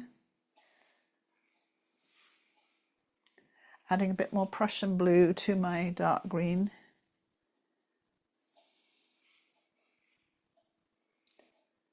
And behind the rocks here.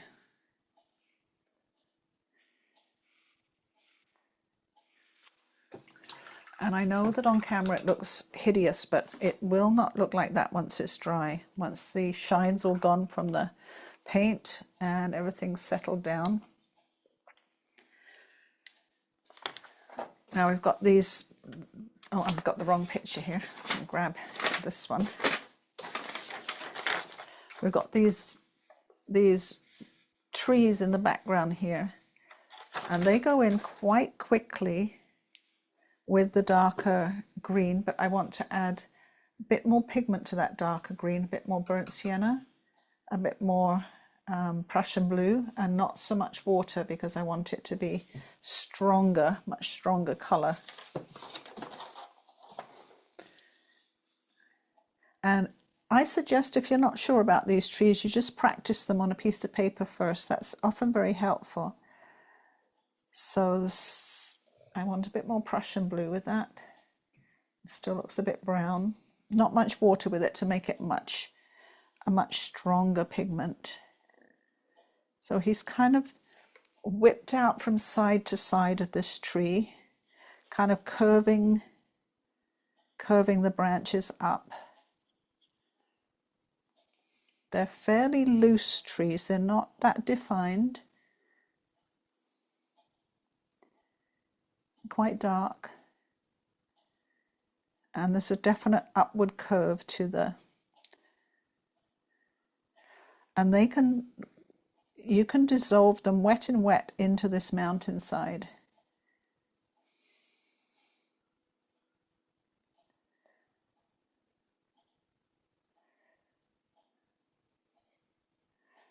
And then there's another tree beside it. I'm going to get rid of those little white spots here. There's another tree over here. It's very, very thin top to the tree. Not much detail at the top.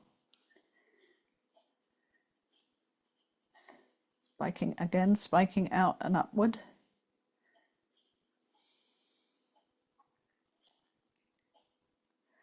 And here's a very, very loose as they come down towards the shore. There's not a lot of detail. Just he's kind of pushed his brush down and gone up and down and got them in like this.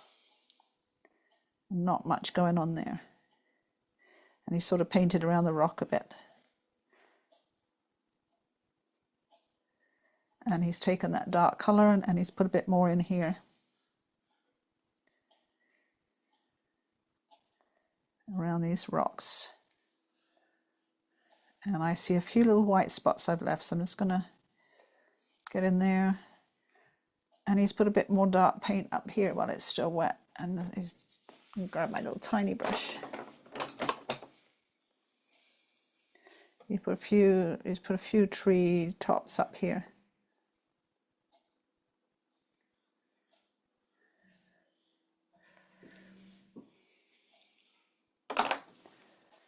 There's a little bit of dark coming in here. Now I'm going to pull back a little bit. Now over the other side, I'm going to just water down that colour a little bit, but not too much. And the reason I'm watering it down is sort of over here, he started with it quite watered down. I actually don't want it to blend into that wet tree right now, so I am gonna wait a bit for that tree to dry before I do that side. But I can do some of the other trees that he's got there. He's got this tree here, this sort of wiggly tree here. And he literally he's put his brush down and he's wiggled it about a bit. And he's put that little tree in here like this with almost no detail at all, just squished it in there, making sure not to like paint over the guy's hat. And then there's a couple more of those wiggly trees up on the hill here. They're really, really wiggly. I'm going to get my bigger brush, my number 8, because I don't want to fiddle with them. There's a big splodgy one up here.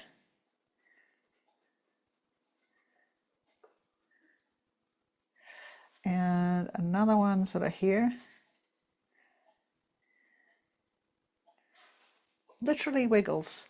And then a little further down, there's some wiggly lines here. He has sort of done, on this one, he's sort of done like a tree trunk idea. A few more. There's sort of some browny green splodges up here. Put a few of those on. I'm going to get a smaller brush because as he comes down the mountain, there's a little bit of a tree sticking up here. There's another one sort of here. Some splodges here. There's a few more splodges sort of here coming down the mountain. A bit of a weird splodge here. And then I have to be careful going around that guy's hat because he's got that darker paint around this guy here. Again, make the tree shapes with the top of your brush.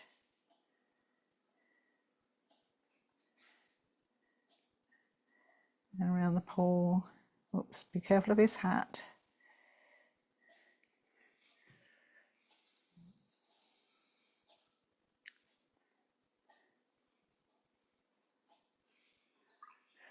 And he's watered it down as he comes around here. It's a little bit bluer, a little bit waterier as he comes along here.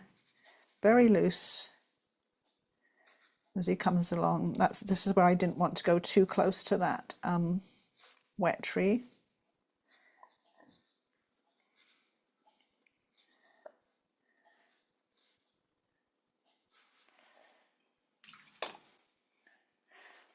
He's got a little bit, I've watered it right down now. I've watered it right down and behind this guy and behind this rock. A little bit more shadow.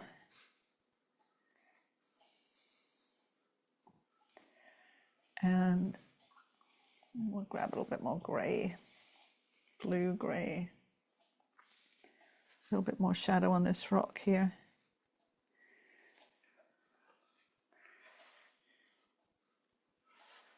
And some of these rocks over here, I'm going to have a bit more shadow on too. Those are all things you can judge as everything starts to dry. Now I'm going to get a wet brush and I'm just going to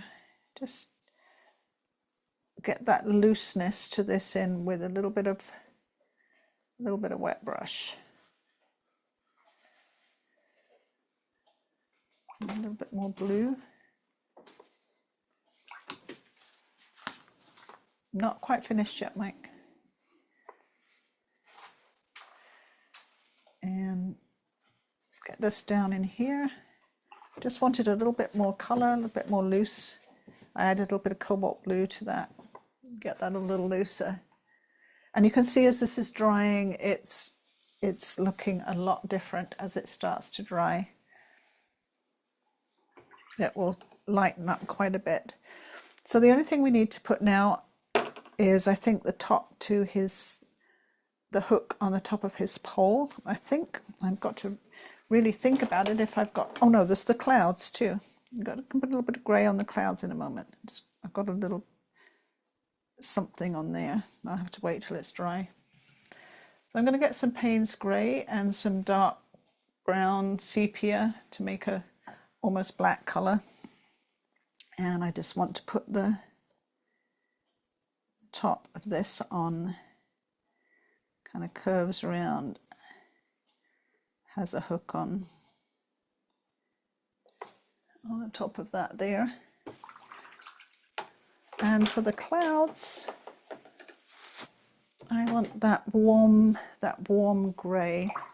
So that's the raw sienna and the cobalt blue.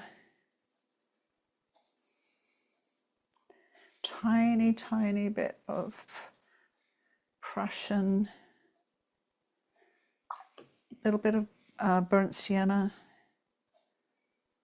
a little bit more cobalt blue, a little bit more cobalt blue.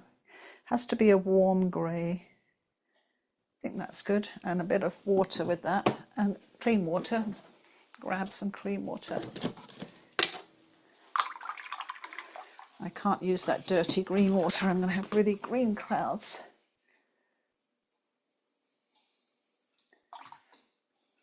So I'm watering it right down.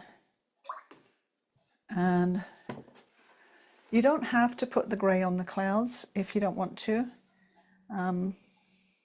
He has a little bit of warm grey on his clouds, so I've got a big brush, big number 10 brush. It's on its side. And nice clean water on my brush. I'm just going to wet that in a little bit. I'm going to add a little bit more burnt sienna to it for the base here. Too much. Take a bit off with my wet brush. And just adding this a little bit more of that blue-grey on the top. And that just gives you a little bit of grey shadow on the clouds. And again, a little bit more of that blue-grey on the top.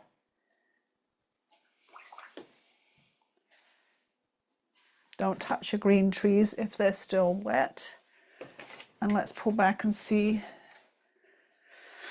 if I've got anything. I know there's a little bit of shadow I missed on this, this rock. Or I keep calling it a rock. It seems rockish to me, but I think it's a log.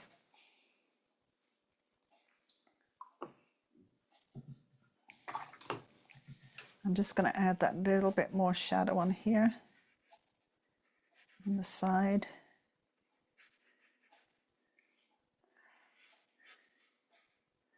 And I think that's everything. Pretty sure that's everything. I end a little bit abruptly on my videos, don't I? I turn the zoom off and I don't do a good ending. I think I'm tired after 2.5 hours of talking and teaching, and I just put that button on the thing that ends the video and that's it. Anyway, I hope yours went well. It was a very challenging one. I know everyone found it challenging. And at the end of this video, I'll put a few of Winslow Homer's war paintings and drawings that he did. Just a few, but he was an incredibly talented artist. So thank you for joining me. Next week, we'll be doing Paul Cézanne. See you then.